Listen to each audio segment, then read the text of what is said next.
Avant de pouvoir gérer les périphériques mobiles de nos utilisateurs, nous allons devoir dans un premier temps les enregistrer dans la plateforme de management Mobile Iron, ce qui nous offrira toute une palette de possibilités sur le management du device et l'application de politiques de sécurité et de politiques d'usage du dit device.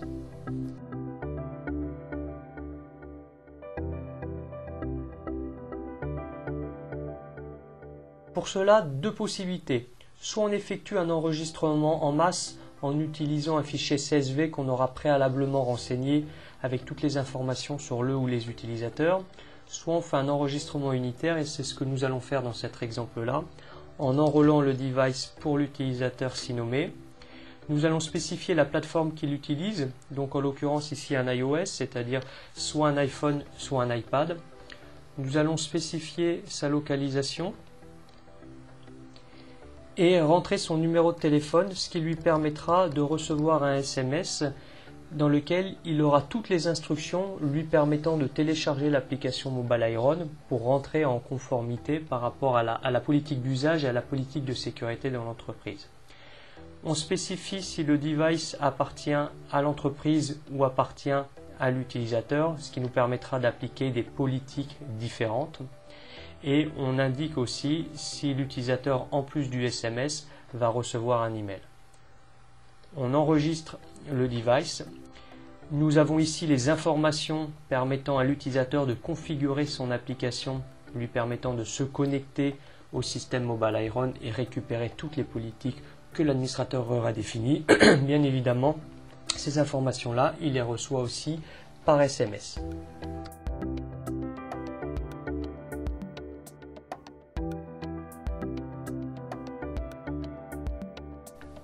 Une fois que l'utilisateur a enregistré son device, celui-ci apparaît dans la console de l'administrateur.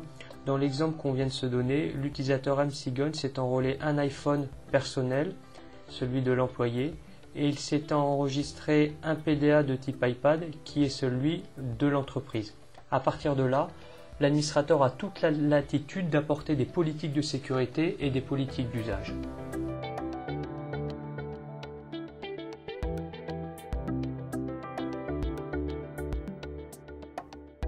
Nous allons configurer dans un premier temps trois stratégies.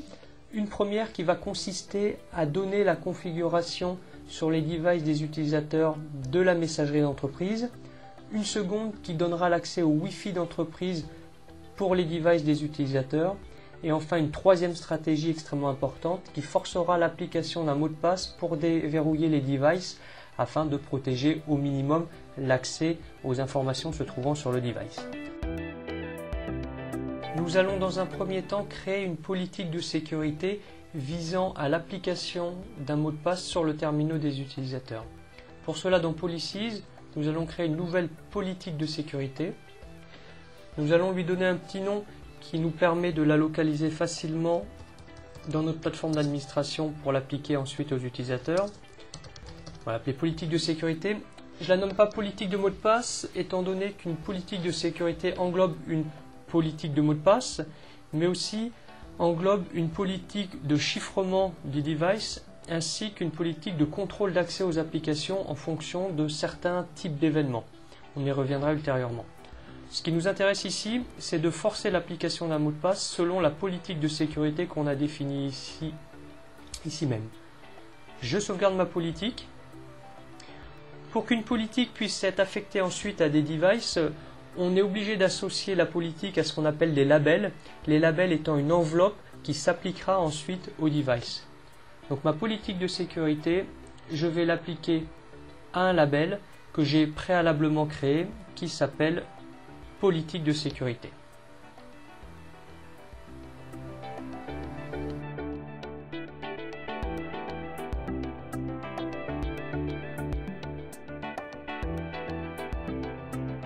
Maintenant pouvoir présenter la configuration qui va permettre de donner un accès à la messagerie d'entreprise sur les terminaux des utilisateurs ainsi qu'un accès au Wi-Fi de l'entreprise toujours à partir de ces terminaux. Pour cela, dans Application et Configuration, nous avons préalablement créé deux stratégies, une qui se nomme Active 5 qui donne l'accès à la messagerie d'entreprise dans laquelle on va retrouver tous les paramètres technologiques permettant au client de messagerie de l'utilisateur de se connecter à la messagerie d'entreprise de façon complètement transparente, sans que l'utilisateur ait à configurer quoi que ce soit. Donc on retrouve les informations de connexion, le domaine, le nom de l'utilisateur, son adresse email, comment aller récupérer l'annuaire de l'entreprise. Et on retrouve quelques paramètres de sécurité qui sont dépendants des solutions qu'on va mettre en œuvre. Est-ce qu'on est sur iOS en l'occurrence ici, ou est-ce qu'on va être sur Android? Par exemple, sous iOS, vous avez la possibilité, quand un utilisateur a plusieurs comptes de messagerie, par exemple un compte personnel et un compte professionnel, de faire en sorte qu'on ne puisse pas très facilement déplacer un mail d'une boîte aux lettres vers une autre. En l'occurrence, de ne pas pouvoir déplacer un mail de la messagerie professionnelle vers la messagerie personnelle. On a aussi la possibilité de bloquer l'accès aux mails pour les applications tierces parties, ainsi que d'activer du S-MIME pour faire de la sécurité. On retrouve à peu près les mêmes paramètres pour la partie Android, mais adaptés à l'environnement Android. Donc ça, c'est la stratégie Active5. Dans notre exemple, on a aussi créé une configuration Wi-Fi correspondant au Wi-Fi de l'entreprise, permettant à l'utilisateur d'avoir une configuration Wi-Fi sur son terminal, lui donnant accès à son réseau d'entreprise.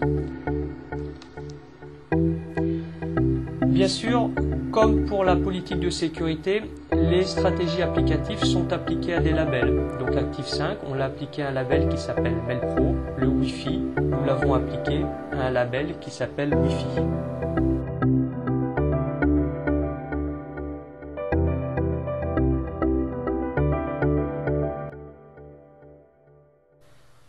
Maintenant, pour pouvoir appliquer cette configuration sur le device de nos utilisateurs, il suffit d'aller appliquer sur le device les labels concernés.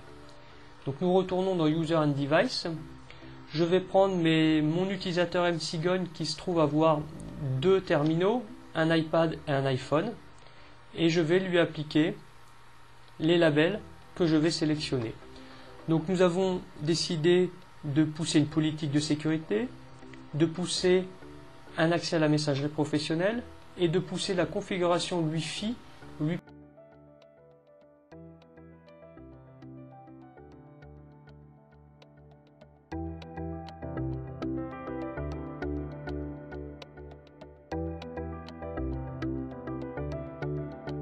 À tout moment, il est possible de constater si les labels sont bien arrivés sur le device des utilisateurs en sélectionnant le device sélectionné. Ici, nous avons tout un inventaire sur le device en question. Je vais pouvoir regarder les politiques. Donc là, j'ai bien une politique de sécurité qui correspond au label que j'ai poussé, qui est en attente d'application, ainsi que dans les labels membership, j'ai bien le label MailPro, Wi-Fi et politique de sécurité qui est appliqué à cet utilisateur. Je peux forcer la synchronisation en faisant un push profile, ce qui me fera gagner quelques secondes. Donc Active5, politique de sécurité et Wi-Fi. Je pousse ces profils-là.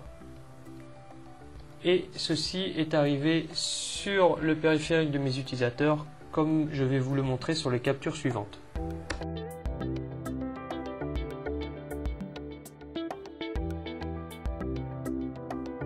Le déploiement d'applicatifs sur des PC dans le monde de l'entreprise, c'est quelque chose d'extrêmement bien connu et bien maîtrisé aujourd'hui, ce qui est loin d'être le cas lorsque les utilisateurs ou les entreprises introduisent des tablettes ou des smartphones, qu'on soit dans une approche BIOD ou pas d'ailleurs. Un des avantages énormes du MDM est la faculté de pouvoir créer des stores privatifs permettant de fournir des pools d'applications pour les déployer sur ces types de périphériques.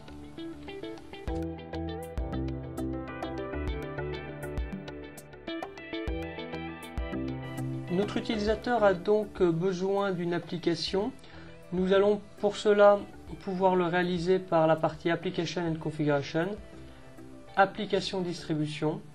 On choisit la plateforme de destination. Dans notre exemple, ce sera un iOS. Et on va faire en sorte de fournir l'application Evernote à tous les utilisateurs qui seront soumis au label déploiement applicatif. Il est bien évidemment possible d'ajouter manuellement des applications en se connectant au store, en l'occurrence ici de l'Apple Store puisqu'on est sur iOS, en cliquant sur ce bouton-là et en allant chercher l'application qu'on veut déployer. Par exemple, OneNote. On sélectionne l'application. On a son petit descriptif. Et il suffit de cliquer sur le bouton Import pour pouvoir l'importer dans notre catalogue d'applications. Ça fonctionne pour des applications gratuites, mais il est aussi possible d'acheter des pools d'applications que l'on va rendre disponibles aux utilisateurs sans qu'ils aient à prépayer l'application. Pour cela, on utilise ce qu'on appelle la notion de VPP. On crédite un compte, on installe un certain nombre d'applications qu'on laisse à disposition des utilisateurs.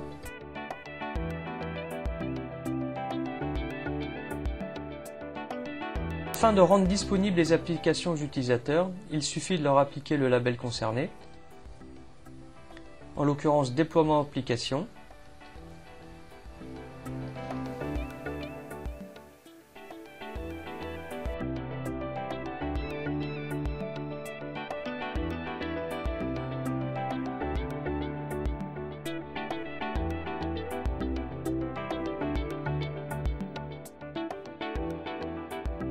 L'application étant maintenant installée sur le téléphone de l'utilisateur, on devrait la retrouver dans l'inventaire.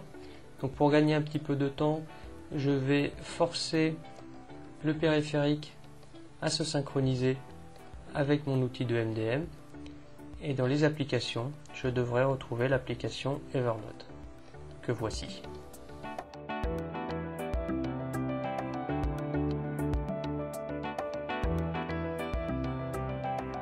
La période introduit de nouvelles menaces, venues notamment des applications téléchargées par les salariés dans les stores applicatifs grand public. Ces applications deviennent un vrai vecteur d'intrusion de type malware et sont largement utilisées par les assaillants pour pénétrer les systèmes d'information. Un intérêt important des MDM notamment est de pouvoir appliquer des politiques de sécurité, comme par exemple empêcher l'accès à la messagerie d'entreprise ou aux applications de l'entreprise, si une application est considérée comme dangereuse ou illégitime présente sur le terminal de l'utilisateur.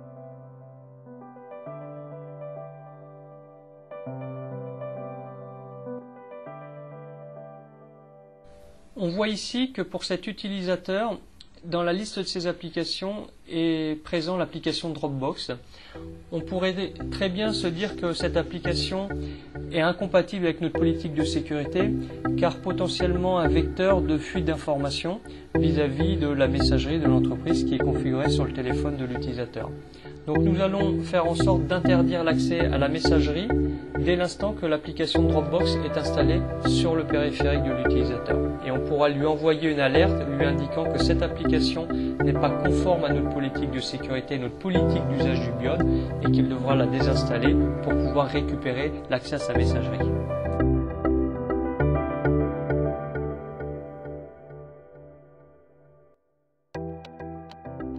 Pour cela, on va aller dans App et Config, Application Control, et on va créer une nouvelle règle qu'on va nommer par exemple Dropbox. On va indiquer que l'utilisation de Dropbox est interdite et on va choisir un critère. On va dire que l'application doit s'appeler Dropbox puisque c'est son nom. On peut spécifier la plateforme sur laquelle sera appliquée la politique. On va choisir toutes les plateformes et on va sauvegarder.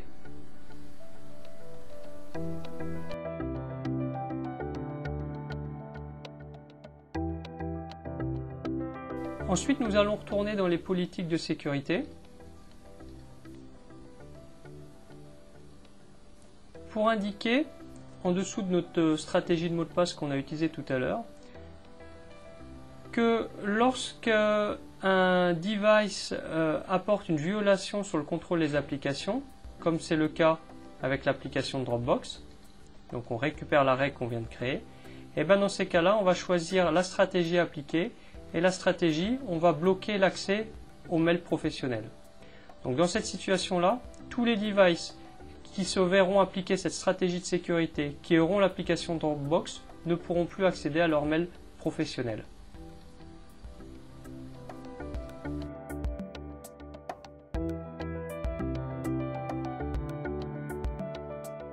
Outre le fait que l'utilisateur ne puisse plus accéder à sa messagerie pro tant qu'il aura l'application Dropbox installée sur son périphérique. L'administrateur de la solution Mobile Iron pourra constater cela par cette icône qui matérialise une violation de la sécurité. Et dans la liste des applications, tant que l'application Dropbox sera présente sur le terminal de l'utilisateur, on la verra matérialisée par cette croix rouge qui indique qu'on rentre dans une stratégie interdisant l'utilisation de cette application. Bien entendu, ça ne va pas désinstaller l'application du terminal de l'utilisateur. Par contre, ça empêche l'utilisateur d'utiliser sa messagerie et en parallèle, il a reçu un message d'alerte lui indiquant de désinstaller l'application Dropbox s'il veut recourir à l'usage de sa messagerie professionnelle.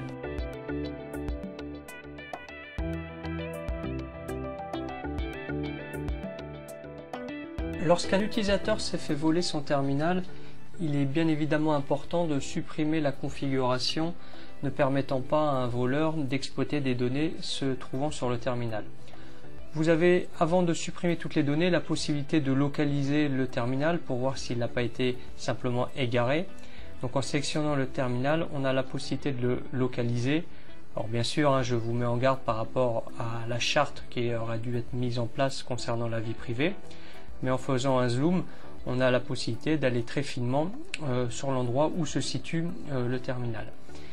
Si on s'aperçoit qu'il n'est pas localisable ou qu'il a bien été volé, l'action la plus rapide à faire est bien sûr de supprimer toute la configuration en faisant un wipe. Le wipe voulant dire effacement complet du terminal de l'utilisateur.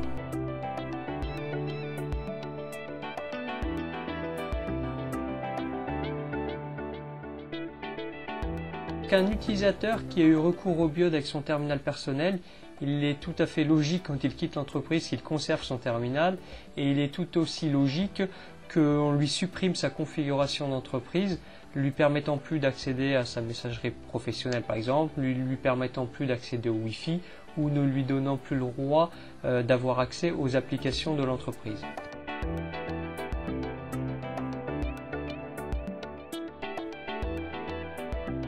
Pour cela, il suffit simplement de sélectionner le terminal de l'utilisateur et de lui supprimer les labels qu'on lui avait préalablement appliqués, ce qui aura pour objectif de supprimer toute la configuration poussée par ces labels.